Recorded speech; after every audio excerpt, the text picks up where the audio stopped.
Welcome to Everything Casual, bringing you original football casual videos from the golden era of the 80s and 90s, right up to current day. Football away day stories and historic clashes between football firms. Subscribe so you don't miss out. We upload videos every week. Today we are looking at Leeds United and their first hooligan firm from back in the day, the Shipley Skins. The Skins predate the Leeds service crew, and this video is purely all about the Shipley Skins, but in future there will be a video about the very active and highly rated Leeds service crew, so please keep a lookout for that. If you have a good football away day story or anything related to casual culture and you want it featured in a future video, then please get in touch. The purpose of this channel is for football lads to remember the good old days, share stories, and reminisce.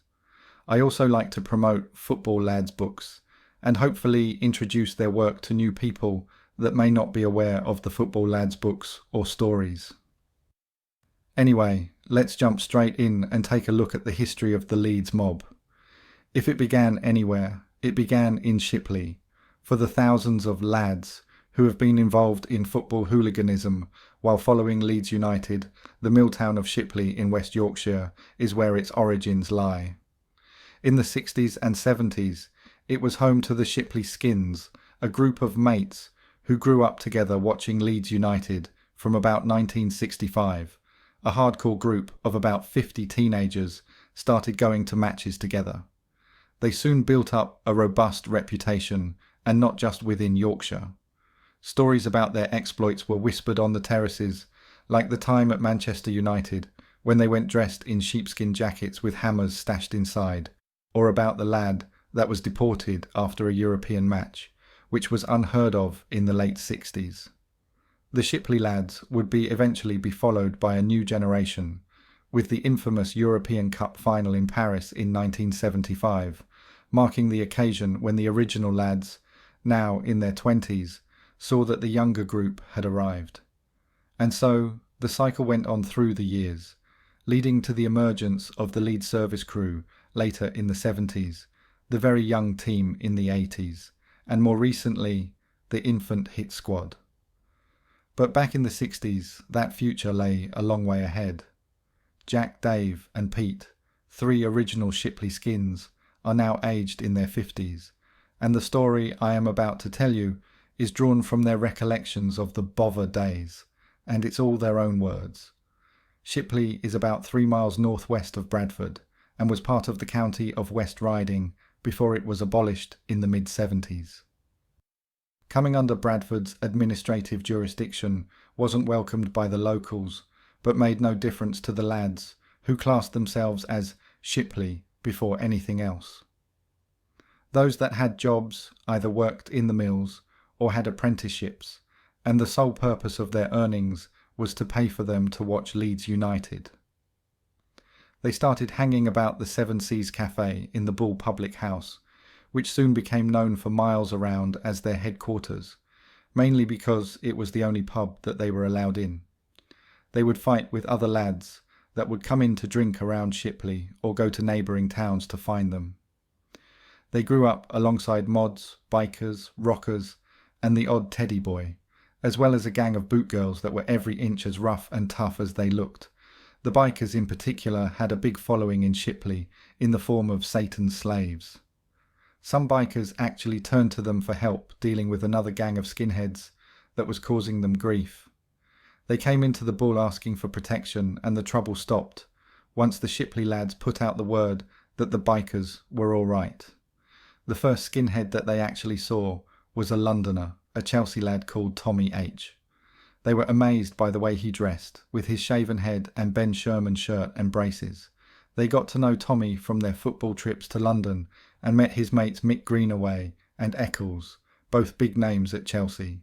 They would stay on drinking with them in London after matches and would take them out around Bradford when they came up north, and they still remain good friends with Tommy to this day. He later moved up north and would travel to Chelsea matches with the lads when they were going south. When Greenaway worked at the ticket office at British Rail, he would sort out tickets for the lads through Tommy. The skinhead fashion was a revelation to the Shipley lads. Previously, most had sported long hair and wore tie-dye t-shirts or grandad shirts, mainly so that people couldn't grab hold of their collars, braces and combat jackets. They would shop at Millet's, and all invested in £1 pairs of black issue army boots, which meant everyone could hear them marching down the road. They also favoured United States Army gear worn in Vietnam, complete with bloodstains, but once they met Tommy H, they were soon off to Whitaker's hairdressers in Bradford to get their locks cut. Jack and Dave were actually suspended from work without pay until it grew back, while mothers apologised to neighbours for the state of their son's hair. Men in pub tap rooms, dressed in their three-piece suits after a hard day's graft in the mills, literally dropped their drinks when the lads entered. When Dave told his mum that he wanted Dr. Martens and Levi's for Christmas, she had no idea what they were. They soon discovered that Levi's were impossible to buy in the north of England at the time. They would pester staff in Henry Smith's, the local clothes shop, asking if they had any Ben Sherman, and if not, when would they? Their new appearance was instantly intimidating. When Manchester City came to Leeds, the lads got off the bus near the Peacock pub near the ground and watched City scatter when they saw them. The new movement was heralded in one newspaper around the year 1968, with the headline, "The Skinheads are coming." The Shipley Times wrote several articles about them, portraying them as loud and brash young men that went to places they shouldn't.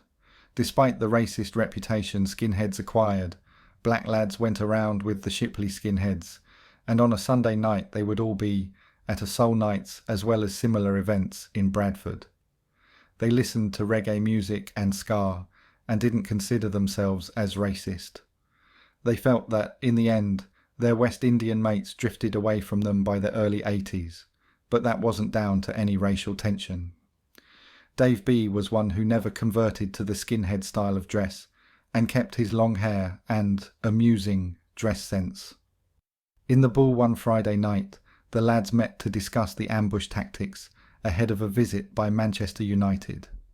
The next day, Dave decided he was going to wear only a pair of ripped jeans, no socks, no shoes, no shirt. In the end, they raided his mum's wardrobe, and he tore the sleeves off a fur coat and walked to the ground looking like Cher. When the Red Army came pouring out of the scratching shed over to the cop, most of the Leeds fans parted, but the Shipley lads stood. The Manx completely bypassed Dave, obviously unsure of what to make of him, while his mates laid into their hated northern rivals. Another well-liked character was General Giles. He was one of 3 lads who were arrested and sent home in Anderlecht in the late 60s. He became entangled in barbed wire by the pitch as Leeds fans tried to get to Anderlecht, and the police discovered that he had no passport, money or ticket on him, as he had blagged it all the way. His antics eventually led to him having to spend a couple of hours at an attendance centre every Saturday, so the authorities could keep an eye on him during games. He would still go through to Leeds on a Saturday morning to welcome visiting fans, returning before the match began. General Giles organised a battle with Manchester United by the train station in Leeds one year.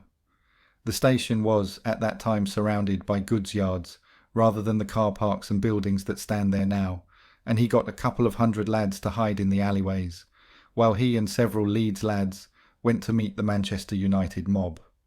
They found 2 police officers at the station dealing with over 1,000 United fans. The Shipley lads, numbering about 30, were cunningly wearing red and white scarves and told United to follow them, as they had Leeds on the run nearby. The red hordes followed, only to be led over a bridge into the yards where the rest of the Leeds mob appeared with pieces of wood. Hatred towards stemmed partly from an apparent bias in the northern media, which was mainly based in Manchester at the time. Despite Leeds' achievements, it seemed Manchester United could do no wrong in the media's eyes, and this contributed towards loathing from other clubs too. Mick C was another Shipley legend, highly rated by others. A couple of weeks after Sheffield Wednesday knocked Leeds out of the FA Cup in 1969, About 100 Leeds lads went down to Queen's Park Rangers. Mick was living in London at the time and went to meet them. When they returned to their coaches after a game, a mob of London United were waiting for them. They had met this strange cartel before, a mix of Spurs, Arsenal, West Ham and QPR hooligans who came together to attack Northern fans. The one notable absence was Millwall, who actually teamed up with Leeds at a West Ham game once. They were the last people West Ham expected to see at 4 o'clock in the morning, and the lads gave the Cockneys a good kicking, chasing some along the hard shoulder and others through some turnip fields. The Leeds crew then decided to go straight to Huddersfield and hang about there for the match. They went in Cowshed End, fought with West Ham again, and didn't get home until Sunday lunchtime, having set off on Friday. For London trips, the lads found a pub near Scotland Yard called the Clarence, and used it as their meeting place once they were more organised. They would typically take the midnight train from Bradford, then go to Covent Garden at 5 in the morning, as the pubs there were open for market porters and the like. Despite most only being 16 years old, they could get served, and would later wander around the streets before ending up in the Clarence, which was run by a Yorkshireman, who employed Yorkshire lasses behind the bar. It eventually became known as a Leeds pub, and the London United mob turned up there a couple of times looking for trouble. The Leeds lads once heard tapping on the windows and looked out to see West Ham drumming cut-throat razors on the glass. It was shit or bust, so they smashed up some bar stools and hurled them out the windows and did what they could to fend them off. They were in there on another night after a match when a smartly dressed bloke came in and asked if they would like to go for a drink with him. He said he was a lieutenant colonel and invited them to his soldiers' mess nearby. Curious, but wary, they went with him, thinking he could be someone that took a shine to young boys. He led them out of the pub, into a building and up some stairs, and soldiers saluted him as he passed. They discovered that a Yorkshire regiment was having a presentation evening there, and they were told they had 2 hours to drink and eat whatever they wanted from a huge buffet before the guests arrived. Other soldiers were milling about in kilts and dinner jackets, while they were there with their scarves tied around their wrists. They had never seen anything like it, but wasting no time tucking in. From the age of about 15, most of the Shipley Skins were pretty independent, and their parents never batted an eyelid when they said they were going to London. They faced QPR, Spurs, Arsenal and West Ham most years, and they were always good days out, with a couple of hundred travelling down. It was like the summer holidays, when you go out in July and play until September, then you come in to get warm and then go back to school. That's what it was like for us, said Jack. Things are so different now, in every sense. West Ham was always a bit hairy, and so there was a sense of relief that they had got away trouble-free after a match in 1967, until their tube train pulled in at a stop and it was wall-to-wall with hammers. They got done, but two older lads, Shep and Wilkie, put up a good fight and saved a few from an even bigger battering. Shep and Wilkie were in their 20s when the rest of the lads were just teenagers and didn't look like typical hooligans at that time. Shep had rotten teeth, long straggly hair and always wore a scruffy combat jacket, while Wilkie's signature look was a leather jacket with tassels on the back and sleeves. They were fearless rogues. Chelsea was always another lively fixture, and a Shipley lad was stabbed by West Ham after a game at Stamford Bridge. When Chelsea came to Ellen Road, the lads decided to wait at the train station for their special to arrive.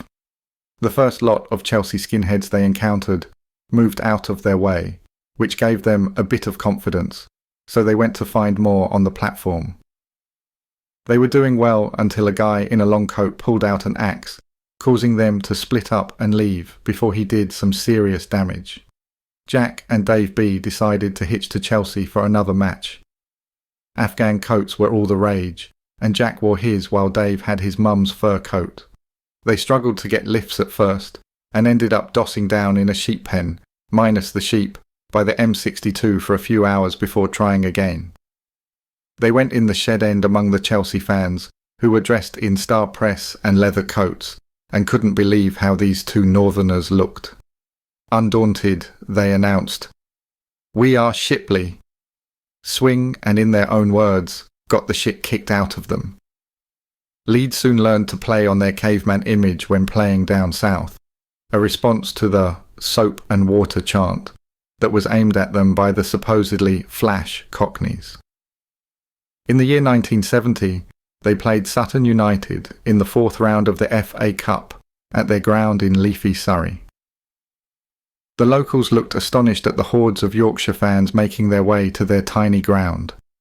The Yorkshire men joked that they lived in caves and huts, and when the locals shared some oranges with them, one visitor told them that in Yorkshire they ate the peel, not the fruit, and gave them a demonstration.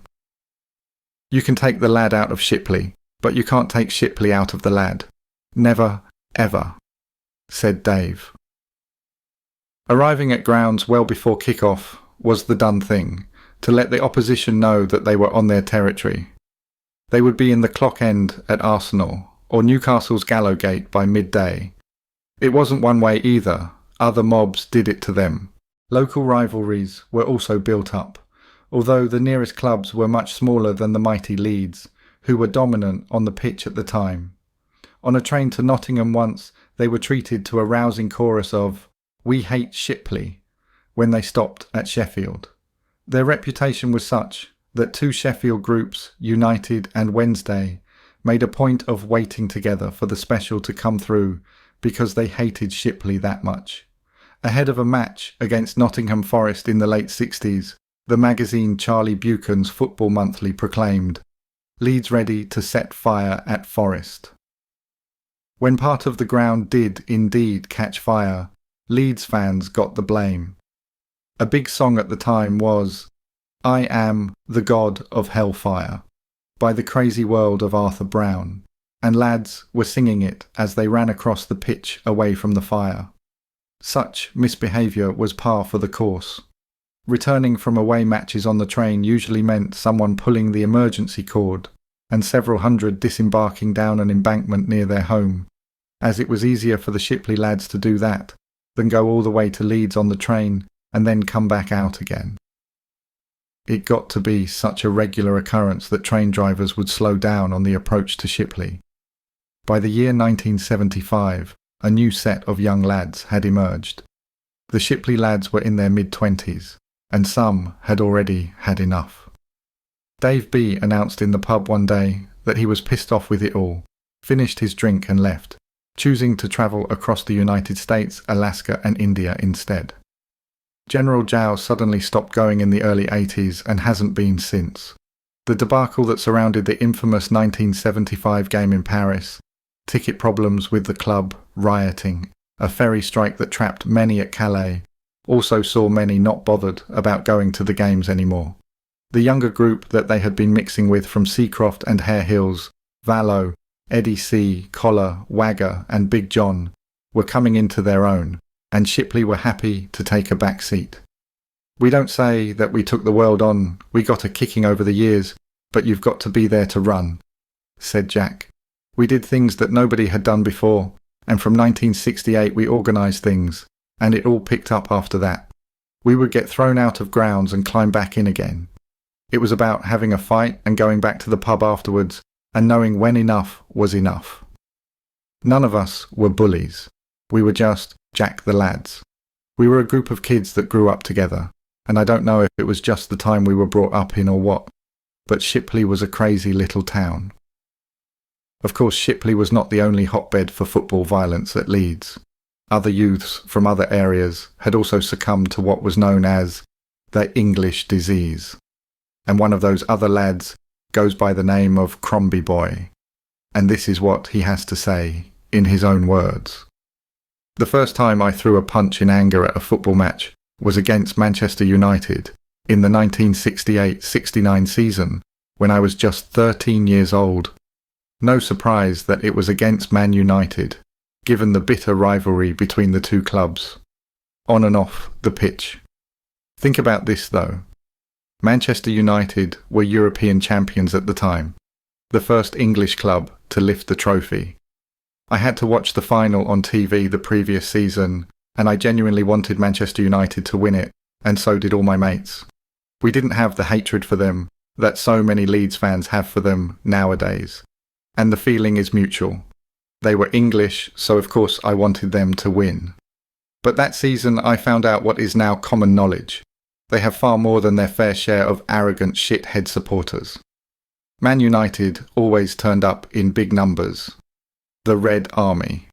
They were a real handful for us because of sheer numbers, but eventually our young lads grew old enough to take them on, and we started to turn them over at Ellen Road. I always loved to hate the Tossers after that season. Clockwork Corner was at the corner of Lowfields and the South Stand, the Shed in those days. Away fans usually went in the Shed. One of the lads that stood on Clockwork Corner was a dwarf. He was also a skinhead.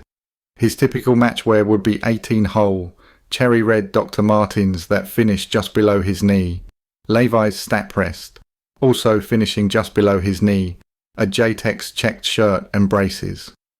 All this was topped off with a white blood and graffiti smeared butcher's coat.